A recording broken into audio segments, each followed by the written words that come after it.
قیامت کے دن نبی پاک کے پرچم تلے اٹھنا چاہتے ہیں تو درود پاک پڑھیے، آقا کے ہاتھوں جام کوثر پینا چاہتے ہیں تو درود پاک پڑھیے، بلکہ سنیے آقا کے ساتھ جنت میں داخل ہونا چاہتے ہیں تو درود پاک پڑھیے، مدینے جانا ہے تو درود پاک پڑھیے، خواب میں سرور کائنات علیہ الصلوۃ والسلام کی زیارت کرنی ہے تو درود پاک پڑھیے۔ مجھے بتائیے کچھ اور بچ گیا ہے زندگی میں؟ اور کچھ چاہیے ہیں؟ اور کیا چاہیے ہمیں؟ روزی میں برکت ہو، ذلت و رسوائی سے بچوں، بیماریاں اتر جائیں، ٹینشن ریلیز ہو، اللہ عزتوں میں اضافہ کرے، کلمے والی موت ملے، آقا کا دیدار ہو، اور جنت میں بھی نبی پاک ساتھ لے جائیں، جب تک زندہ رہوں مدینے جاتا رہوں۔ اس کے علاوہ تو بچتا ہی کوئی نہیں ہے نا مسلمان کے لیے۔ اب ماشاءاللہ علماء بیٹھے ہیں، آپ ان سے پوچھیں کہ یہ ساری فضیلتیں احادیث میں اور روایات میں درود پاک پڑھنے والے کے لیے موجود ہیں، پھر بھی ہم درود پاک نہیں پڑھتے، پھر بھی ہم اس کو اپنا وظیفہ نہیں بناتے۔ اگر درود پاک کو ہم اپنا، اس کو کہتے ہیں نا کہ چابی ہے، یہ اٹ از اے کی آف سکسیس، کامیابی کی چابی ہے، ہر پرابلم دور کرنے کی چابی ہے، تو پلیز درود پاک کو حرز جاں بنائیے، چلتے پھرتے اٹھتے بیٹھتے جتنا ہو سکے درود پاک پڑھتے رہا کریں۔ بلکہ وہ شاعر بہت خوبصورت بات لکھتے ہیں کہ ہر درد کی دوا ہے صلی علی محمد، ہر درد کی دوا ہے صلی علی محمد، تعویذ ہر بلا ہے صلی علی محمد۔ تو ہمارا تو کام یہ ہے کہ بس کسی پرابلم میں پڑھتے رہیں انشاءاللہ، بلکہ پرابلم آنی نہیں ہے اگر آپ درود پاک کثرت سے پڑھ رہے ہوں گے۔ میرے پیارے اسلامی بھائیوں، آج جس موضوع پہ میں نے بات کرنی ہے وہ بڑا سینسٹیو اور بڑا اہم ٹاپک ہے۔ ہم نارملی اپنی زندگی میں بہت ساری چیزوں کی حفاظت کرتے ہیں، چیز جتنی قیمتی ہوتی ہے اس کی حفاظت بھی ہم اس قدر زیادہ کرتے ہیں۔ نارمل سا موبائل جیب میں ہو تو فکر نہیں ہوتی، قیمتی موبائل ہو تو بندہ ہر تھوڑی دیر بعد ہاتھ لگا رہا ہوتا ہے جیب میں، ہے نا۔ گاڑی قیمتی ہو تو بندہ لاک کر کے، بعض اوقات ڈرائیور کھڑا کر کے آتا ہے، پیسے تھوڑے سے ہوں تو جیب میں رکھتا ہے، زیادہ ہو تو لاکر میں یا بینک میں رکھتا ہے۔ جتنی چیز قیمتی ہوتی چلی جاتی ہے، ہمارا کانشیس لیول بھی، جو ہمارا حفاظت کا ذہن بھی بڑھتا چلا جاتا ہے۔ ہماری زندگی میں ہماری نیکیوں کی، ہمارے اعمال کی کتنی اہمیت ہے، کبھی ریئلائز کیا آپ نے؟ اول تو شیطان ہمیں نیکیاں کرنے نہیں دیتا، وہ چاہتا ہی نہیں ہم نیکیاں کریں، اور اگر کوئی نیکیاں کر لیتا ہے تو پھر اب اگلا وار شیطان کا یہ ہوتا ہے کہ کسی طرح اس کی نیکی برباد کرا دی جائے، اس کی نیکی ڈیلیٹ کروا دی جائے۔ ذرا اس کو ایک میں آپ کو یوں سمجھے کہ صورتحال آپ کے سامنے رکھتا ہوں، جس سے آپ کو یہ بات اور سمجھنے میں آسانی ہو جائے گی، پھر میں اپنے ٹاپک کی طرف آؤں گا۔ کہ ایک شخص تھا اور اس کے یہاں بچی کی ولادت ہوئی۔ ماں باپ کے یہاں جب بچی پیدا ہوتی ہے تو ماشاءاللہ محبت بھی لوگ کرنے والے کرتے ہیں، اور پھر اس کی پلاننگ بھی کرتے ہیں کہ بچی جب بڑی ہوگی تو میں نے اس کی خیر خواہی کرنی ہے، اس کی شادی کرنی ہے۔ تو اس شخص نے سوچا کہ کیوں نہ میں اپنی بچی کی شادی کے لیے، اس کے اچھے مستقبل کے لیے کچھ پیسے جمع کروں۔ اس نے ایک گھر میں صندوق بنایا، اور روزانہ کے، مثال کے طور پہ سمجھاتا ہوں کہ روزانہ کے 100 روپے یا 200 روپے وہ اس صندوق میں ڈالنے لگا۔ اس نے کہا 20 سال میں تو پتہ نہیں کتنے پیسے ہو جائیں گے، سارے کام آسان ہو جائیں گے۔ 100 روپے 200 روپے روز ڈالتا تھا۔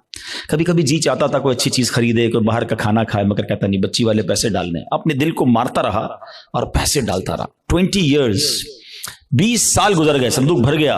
اس نے سوچا صندوق تو بھر گیا ہوگا، اب بچی بھی بڑی ہو گئی، کہا اب تو اس کی شادی کرنی ہے۔ اور اب اس والد نے اس باکس کو کھولا، سارے گھر والوں کو جمع کیا کہ آؤ میری 20 سال کی جو جمع پونجی ہے آج اس کو مل کے کاؤنٹ کرتے ہیں، ہزاروں لاکھوں روپے ہوں گے۔